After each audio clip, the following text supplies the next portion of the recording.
Hey everyone, welcome back to another episode of the TV Tray Sessions here at Guitar Talk with Todd. Grab your coffee and join me. Today I wanted to jump on here real quick and remember the great Les Paul. It is August 12th, 2023. Today when this is being recorded, we lost Les on August 12th of 2009. He was 94 at the time, and what a genius, what a legend, what an awesome guy. I was very fortunate to be around Les many times, Connie as well. Years back, before Connie and I were even together, I was around Les quite a bit as a kid, and I'll see if I can throw some pictures up. A lot of times I don't get into throwing photos up and all that, and these kind of quick ones I put up like this, but I'll see if I can throw up a few.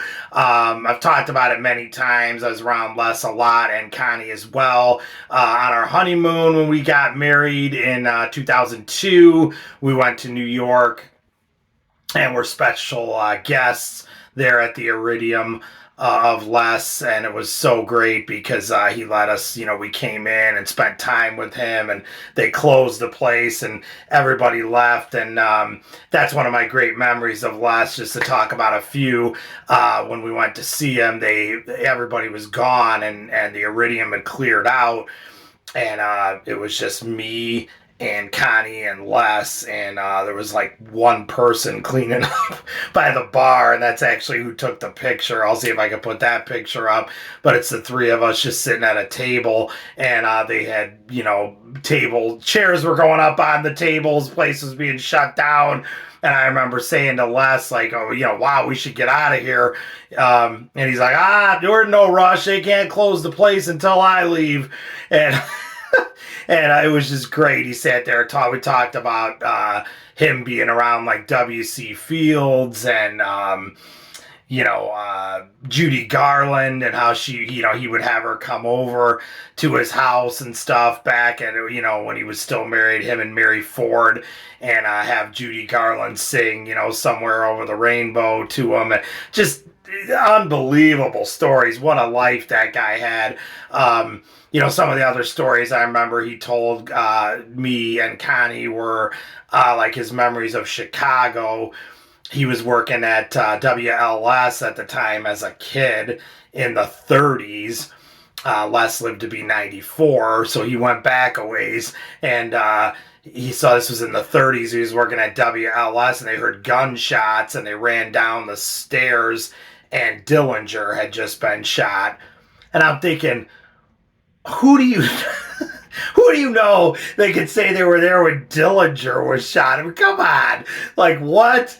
So, we're talking to the man, and there's what he's sharing with you, and he was there, and he said it was pretty wild because, Dillinger was almost like a, I don't want to say superstar, but I will, for lack of a better term. During the 30s, he had become, this hype, and he had this whole image because of who he was, the gangster and the whole thing that went with it. And I guess when he got shot, Les and them ran out of the radio station because they heard the gunshots, went downstairs, and he said people were walking by. Everyone carried handkerchiefs at that time, and they were dipping handkerchiefs in the blood to have like a souvenir of Dillinger. Comment below. Let me know if you know anybody that's got one of those, or if you've ever heard that blew me away. I was like, wow, really? But Les saw it firsthand, and so many great stories. Like I said, I was around him many times. I was fortunate to have him sign a couple guitars, couple of Les Paul guitars. What else you can have him sign? And it's just great. But the other one that stands out is we talked about Jimi Hendrix. He said he was on the way with his son to a show in the mid-'60s, and they were in New York, and they went into a club. And he said there was this left-handed guitar player just knocking him out, and Les was like, wow, that guy. But they were running late, so they had a beer or something like that, and they were like, we got to get out of here. And Les is like, well, we got to come back. This guy's fantastic. So they left. Les did what he did. It was a pretty short gig, I guess, so they thought on the way back they would pop in, and maybe that guy was still playing, and they asked the bartender and all that, and the guy was gone. And I guess Les didn't really pursue it much. He just kind of was like, "Wow, that guy was great." And they left. And then years later, when Hendrix hit it big and all that, Les said they were, believe, like in a hotel room somewhere, and the TV was on, and Jimi Hendrix was on, and Les was like, "That's the guy! That's the guy that we saw." And I think he was with his son again at the time, and they were like, "Yep, that's him." And Les said he really wished he would have been able to catch him when he went back, because he would have tried to have done something with him long before he even got discovered. But he had a million stories like that. Like I said, I was so fortunate to be around him a lot. There was one time Gibson did a very, very limited thing in a small room down in Nashville. Les played there at the Ryman Auditorium, and it had been like years since him and Mary Ford had played there, and Connie and I were lucky enough to be guests at that as well.